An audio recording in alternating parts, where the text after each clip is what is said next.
সুপ্রিয় দর্শক, আসসালামু আলাইকুম। আসন নিয়ে তৈরি হওয়া বিভেদ থেকে ভেঙে যায় 11 দলীয় জোট। এই জোট থেকে বেরিয়ে যায় এই জোটের অন্যতম রূপকার দল ইসলামী আন্দোলন, এবং যেদিনই তারা বেরিয়ে যায় সেদিনই তারা ঘোষণা দেয় তারা এককভাবে নির্বাচন করবে। ইতিমধ্যেই নির্বাচনী ঢামাডোল শুরু হয়ে গেছে এবং ভোটের একেবারে সরগরম অবস্থা চলছে ভোটের মাঠে। এই সরগরম অবস্থার মধ্যে আরেকটি গরম খবর হলো, ইসলামী আন্দোলন যে এই 11 দলীয় জোট থেকে বেরিয়ে গেল, সেই ইসলামী আন্দোলন আবার ওই জোটে ফিরে আসছে। হঠাৎ কেন এই আলাপটি সামনে এলো? কেনই বা ইসলামী আন্দোলন ফিরে আসছে? কেনই বা ইসলামী আন্দোলনকে ফিরিয়ে আনা হচ্ছে?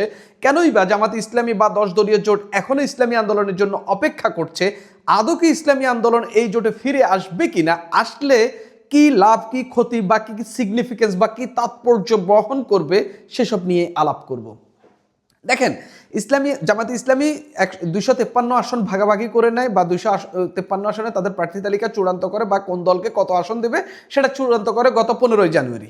সেখানে 253 আসন তারা ভাগাভাগি করে নেয়। জামাতে ইসলামের জন্য প্রাথমিক দিকে 179টি আসন, এনসিপিকে 30টি আসন, এরকম করে একটা আসন বন্টন করে এবং 47টি আসন খালি রাখে ইসলামী আন্দোলনের জন্য। আমরা দেখলাম এর পরের দিন ইসলামী আন্দোলন ঘোষণা দেয় তারা হচ্ছে এই জোটে থাকছে না, তারা আলাদাভাবে 267 আসনে তাদের প্রার্থী আছে এবং 267 আসনে তারা নির্বাচন করবে। শেষ দিকে সম্ভবত টেনে টুনে তাদের কয়েকজন প্রার্থীর মনোনয়নপত্র অবৈধ হয়, বাতিল হয়ে যায়। তারা 259 আসনে নির্বাচন করবে বলে ঘোষণা দেয়। বাকি যে 47টি আসন ছিল জামাত ইসলামের জোটে, সেই জোটে তারা সেগুলো নিয়ে এক ধরনের আসন সমঝোতায় আসার চেষ্টা করছে। তবে একই সঙ্গে তারা চেষ্টা চালাচ্ছে কিভাবে ইসলামী আন্দোলনকে আনা যায়। এই যখন পরিস্থিতি, জটিল পরিস্থিতি, এবং নির্বাচনে যখন আর মাত্র অল্প কিছুদিন বাকি, তখন আমরা দেখতে পেলাম জামাত ইসলামের সহকারী সেক্রেটারি জেনারেল মাওলানা আব্দুল হালিম একটা কথা বললেন, যে কথার মধ্য দিয়ে একেবারে স্পষ্ট হচ্ছে যে ইসলামী আন্দোলনের আশা তারা এখনো ছেড়ে দেয় নাই। এমনকি প্রকট সম্ভাবনা রয়েছে ইসলামী আন্দোলন এই জোটে আসার, অর্থাৎ এই জোটে ফিরে আসার। সেটা কিভাবে একটু বলি। তিনি বলছেন, ঠাকুরগাঁয়ে জামাতে ইসলামের আমির ডাক্তার শফিকুর রহমান জনসভা করেছেন আজকে। এই সবার প্রস্তুতির সময় যখন তিনি পরিদর্শনে আসেন, তখন তিনি এই বক্তব্যটি দেন। তিনি বলছেন, খুব শিগগিরই জামাতে ইসলামী নেতৃত্বাধীন 10 দলীয় জোট 11 দলের পরিণত হতে যাচ্ছে, অর্থাৎ এই 10 দলীয় জোট 11 দল হচ্ছে। বরিশাল 5 আসনে ইসলামী আন্দোলন বাংলাদেশের নায়েবে আমিরের প্রতি সৌহার্দ্যপূর্ণ সম্পর্কের অংশ হিসাবে জামাত ইসলামী আসন ছেড়ে দিয়েছে। তবে ইসলামী আন্দোলন বর্তমানে আমাদের জোটের অংশ না হওয়ায় আনুষ্ঠানিকভাবে 11 দল বলা যাচ্ছে না। তবুও আমরা বিশ্বাস করি 10 দল একসঙ্গে কাজ করলে আল্লাহর রহমতে যে কোনো ধরনের ঘাটতি পূরণ করা সম্ভব। তার এই কথার মধ্য দিয়ে স্পষ্ট হচ্ছে তাদের একটা নেগোসিয়েশন ইসলামী আন্দোলনের সঙ্গে নতুন করে শুরু হয়েছে, এবং সেই নেগোসিয়েশনে মোটামুটি তারা হচ্ছে কনভিন্স করতে পেরেছে ইসলামী আন্দোলনকে যে হচ্ছে এই জোটে নিয়ে আসার জন্য। সেই কনভিন্সিংয়ের ক্ষেত্রে তাদেরকে জামাত ইসলামী কিছু চিপ ব্যবহার করছে, যেগুলা দিয়ে হচ্ছে ইসলামী আন্দোলনকে কনভিন্স করার চেষ্টা করছে। সেটা হচ্ছে এই জোটের নেতৃত্ব দেওয়া। এই জোটের প্রধান কে হবেন, সংসদে গেলে বিরোধী দলের হিসাবে কতটা প্রায়োরিটি ইসলামী আন্দোলনকে দেওয়া হবে, এইসব জিনিস ব্যবহার করে বা এইসব অফার দিয়ে ইসলামী আন্দোলনকে কনভিন্স করার চেষ্টা করছে। কেননা প্রতিটা আসনে একবারে কম করে হলে ইসলামী আন্দোলনের একেবারে কম করে হলে 5-10 হাজার 15,000 ভোট রয়েছে। সেই ভোটটা জামাত ইসলামী এখনও মনে করছে ফ্যাক্টর হয়ে দাঁড়াবে, যদিও প্রথম দিকে ইসলামী আন্দোলনকে জামাত ইসলামী খুব ভালোভাবে অপমান করেছে বলে ইসলামী আন্দোলনের নেতারাই দাবি করেছেন। ইসলামী আন্দোলন কেন এই ফিরে আসার জন্য, বা জামাত যে কনভিন্স করার চেষ্টা করছে, সেই কনভিন্সে কেন ইসলামী আন্দোলন রাজি হচ্ছে বা রাজি হওয়ার মতো পরিস্থিতি তৈরি হচ্ছে? ইসলামী আন্দোলন এই জোট থেকে বেরিয়ে গিয়ে দেখেছে যে তারা আসলে আর আলোচনার বাইরে চলে গেছে, তাদের আসলে তেমন কোনো গুরুত্ব নেই, আসলেই নেই। আপনি যদি জামাতের সঙ্গে থাকেন, হয়তো বা আপনার কিছু ভোট, আপনার ভোট, জামাতের ভোট, বা এখানে যে 10 দলীয় অন্য যে 9টি দল আছে জামাত ইসলামী এবং ইসলামী আন্দোলন বাদে আর কি, তাদের যে অল্প পরিমাণে ভোট হইলেও সেগুলো যে যখন ধরেন একেবারে কম করে 100টা ভোট করে প্রতিটা দলে যুক্ত হলে তো 900টা ভোট যুক্ত হবে। এই 900টা ভোটও কিছু কিছু আসনে ফ্যাক্টর হয়ে দাঁড়াতে পারে, বা আপনার প্রতিদ্বন্দ্বীর সঙ্গে আপনার ব্যবধান অনেক কমাইতে পারে, কিংবা অনেক ব্যবধান বাড়াইতে পারে। সেই জায়গা থেকে এই অল্প ভোটও আপনার জন্য ফ্যাক্টর হয়ে দাঁড়াতে। আমি আপনাদেরকে যদি উদাহরণ হিসাবে বলি, 2001 সালের নির্বাচনে সম্ভবত মাওলানা দেলোয়ার হোসেন সাঈদী 280 ভোটে নির্বাচনে জয়লাভ করেছিলেন, 280 ভোটে সম্ভবত। তো এই যে নির্বাচনে এরকম অনেক রেকর্ড রয়েছে, 100 কম ভোটে জয়লাভ করেছেন একজন এমপি, মানে ব্যবধানটা 100 কম। তো সেই জায়গা থেকে এগুলো আপনার কিছু কিছু জায়গায় ফ্যাক্টর হয়ে থাকে। আর জোট হইলে তো আপনার 10টা দল একসঙ্গে আপনাকে ওন করছে, সেখানে অনেক বড় সড়ো বিষয় আর কি। তো ইসলামী আন্দোলন সেখান থেকে বেরিয়ে, এই জোট থেকে বেরিয়ে দেখলো যে তারা গুরুত্বহীন, মিডিয়া কাভারেজ সেই অর্থে নাই, এবং এমনকি তাদেরকে ভোটের মাঠে খুব একটা পাত্তাও সেভাবে দিচ্ছে না আর কি। যেমন ধরেন যে বিভিন্ন আসন ভিত্তিক যে নিউজগুলো হচ্ছে, যে কোন আসনে কার শক্তি বেশি, কোনো আসনেই, আমি যতগুলো নিউজ পড়েছি, কোনো আসনে ইসলামী আন্দোলনের অবস্থান খুব যে ভালো সেটা কোনো পত্রিকা কিংবা টিভি মিডিয়া তুলে ধরছে না আর কি। অর্থাৎ ইসলামী আন্দোলন বুঝতে পেরেছে তার জোটের গুরুত্বটা কতটুকু, সেই জায়গা থেকে তারাও এই জায়গায় কনভিন্স হওয়ার চেষ্টা করছে। জামাতে ইসলামী বুঝতে পেরেছে ইসলামী আন্দোলনের ওই যে 15, 10, 20 বা কোনো আসনে আর একটু বেশি ভোট, 30-40 হাজার যে ভোট রয়েছে, সেই ভোটগুলা আসলে খুবই গুরুত্বপূর্ণ এবং সেই ভোটগুলা ডিসাইসিভ হইতে পারে। অর্থাৎ একে অন্যের পরিপূরক হিসাবে, যেটা এতদিন তারা পারেনি আসন সমঝোতার আগে, সেটা এখন তারা বুঝবার চেষ্টা করছে, এবং এই জোটটি আবার একসঙ্গে হওয়ার, 11 দলীয় জোট হওয়ার আরেকটা সম্ভাবনা জেগেছে। এবং আমি বিশ্বাস করি, সূত্র মতে আমার কাছে যে সব তথ্য রয়েছে এবং নির্বাচনী যে বিষয়গুলো আমি দেখতে পাচ্ছি, তার মধ্য দিয়ে একটা জিনিস স্পষ্ট, এই জোটটা পুনর্গঠিত হবে এবং তারা একসঙ্গে হবে বলে মনে হচ্ছে। এখন এই জোটটা একসঙ্গে হইলেও কি আসলে খুব বেশি লাভ হবে কিনা, সুনাম যেটা, দুর্নাম যেটা হয়ে গেছে সেটা রিকভারি হবে কিনা, আমি কয়েকটা পয়েন্ট আউট করেছি যে আসলে এই জোটটার আসলে ক্ষতিগুলো কি হয়ে গেছে।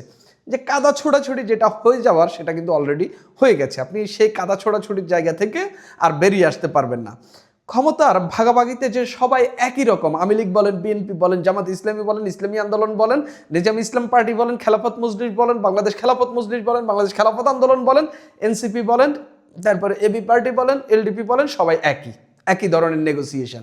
আপনি যদি ভোটে একটু বেশি জয়লাভ করার আশা করেন, আপনি একটু বেশি আসন চেয়ে থাকবেন। তো জয়লাভ করলে আপনি আসলে কি করবেন সেটা নিয়েও কিন্তু এখন এই আলোচনা তৈরি হয়েছে। অর্থাৎ আপনি হুজুর হইতে পারেন, আপনার মুখে বড় দাড়ি থাকতে পারে, আপনি লম্বা জুব্বা পড়তে পারেন, আপনি মানুষকে শান্তির বয়ান দিতে পারেন, কিন্তু ক্ষমতা আপনার কাছে এক অন্যরকম বস্তু, যার লোভ আপনার মধ্যে থাকবে এবং যার জন্য আপনি কোনো ছাড় দেবেন না, যে ছাড়টা এই ইসলামী আন্দোলন এবং জামাত ইসলামের মধ্যে যে সমঝোতাটা হয়নি। দেখেন, এই যে সবাই এক হইলেও কিন্তু তারা শান্তি ও ঐক্য বজায় রাখতে পারেনি, তারা শেষ পর্যন্ত আলাদা হয়ে গেছে। শরিয়া আইনের শাসন, ইসলামী আন্দোলন সবচেয়ে বড় বেজালটা লাগিয়ে গেছে ইসলামী আন্দোলন। দেখেন, ইসলামী আন্দোলনের এই জোট বা এই জোটটা 11 দলীয় জোট যদি এক হয়, তারা যদি ক্ষমতায় আসে, তারা কি শরিয়া আইন বাস্তবায়ন করবেন কিনা সেটা নিয়ে একটা ন্যূনতম একটা আলাপ ছিল আর কি। তবে জামাত ইসলামী সবসময় একটা ক্লারিফিকেশন দেওয়ার চেষ্টা করেছে যে আমরা আসলে এক্সিস্টিং যে ক্ষমতা কাঠামো আছে এটার মধ্য দিয়েই যাব। ধীরে ধীরে যদি মানুষ মনে করে, তারা এক ধরনের চালাকি করে এই বক্তব্যটা দেয় আর কি, ধীরে ধীরে মানুষকে ওই দিকে শরিয়া আইনের দিকে অভ্যস্ত করানোর চেষ্টা করবে আর কি, এটা বলার চেষ্টা। তার মানে আপনি বর্তমান কাঠামোর প্রতিও আপনি বিশ্বাস রাখছেন, ওই শরিয়া আইনের প্রতিও বিশ্বাস, অর্থাৎ আল্লাহর আইন, কোরআনের আইনের প্রতিও বিশ্বাস রেখে আপনি একটা মাঝামাঝি একটা অবস্থান নিয়েছেন, যেটা স্পষ্টত এক ধরনের প্রতারণা আর কি। তো এই যে ইসলামী আন্দোলন বেরিয়ে যাওয়ার সময়, ইসলামী আন্দোলনের যিনি যুগ্ম মহাসচিব এবং মুখপাত্র গাজী আতাউর রহমান যিনি আছেন, তিনি বলেছেন যে আমরা আসলে শরিয়া আইন নিয়ে ক্লারিফিকেশন চেয়েছিলাম, কিন্তু জামাতে ইসলামী বর্তমান সংবিধানের অধীনেই এই রাষ্ট্র পরিচালনা করবে ক্ষমতায় গেলে, এবং খ্রিস্টান লোকদের সঙ্গে তিনি জামাতে ইসলামের আমির আলাপ করেছেন, অর্থাৎ কোরআনের শাসনের বাইরে চলে যাচ্ছে। এই যে ইসলামী আন্দোলন যদি আবার এই জোটে ফিরে আসে, তাহলে কি তারা কনফার্মেশন পাচ্ছেন জামাত ইসলামী থেকে যে শরিয়া আইনি বাস্তবায়ন হবে?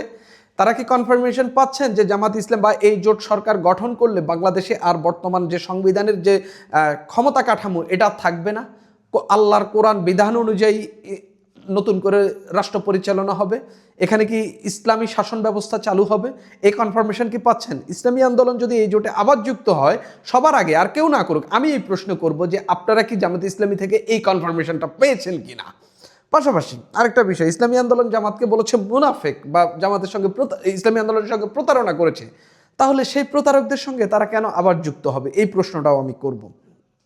জামাতেরও বটবাহিনী ইসলামী আন্দোলনের বিরুদ্ধে নানান নেতিবাচক কথা বলেছে, কিন্তু এখন যদি জোটে আবার একত্র হয়, তাদেরকে আবারও ইসলামী আন্দোলনের পক্ষে কথা বলতে হবে।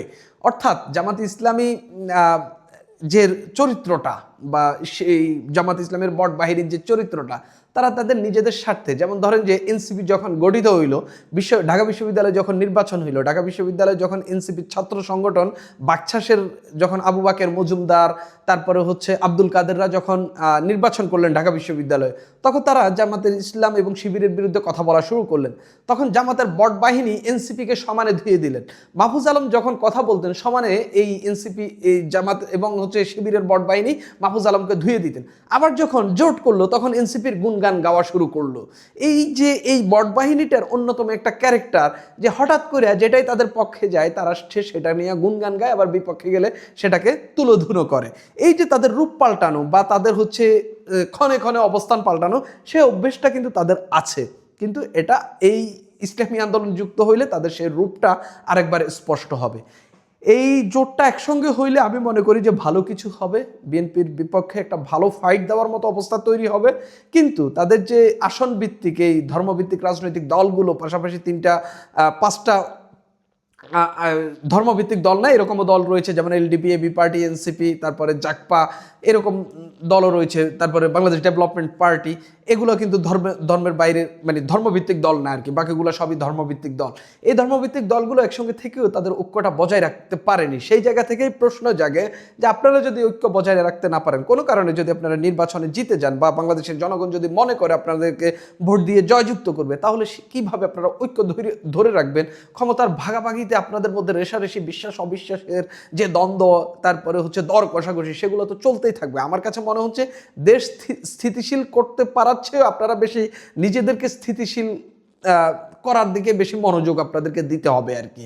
অর্থাৎ আপনাদের মধ্যে যে ঐক্যের যে একটা বিনষ্ট আমরা দেখেছি, সেটা আসলে আর রিপেয়ার করা সম্ভব কিনা, বা ইসলামী আন্দোলন আসলেও সেই প্রথম দিকে যে অবস্থাটা ছিল সেটা থাকবে কিনা, সেটা নিয়ে সন্দেহ অবশ্যই থাকছে। যদিও রাজনীতিতে শেষ বলতে কিছু নেই। সুপ্রিয় দর্শক, এখন এই পর্যন্তই।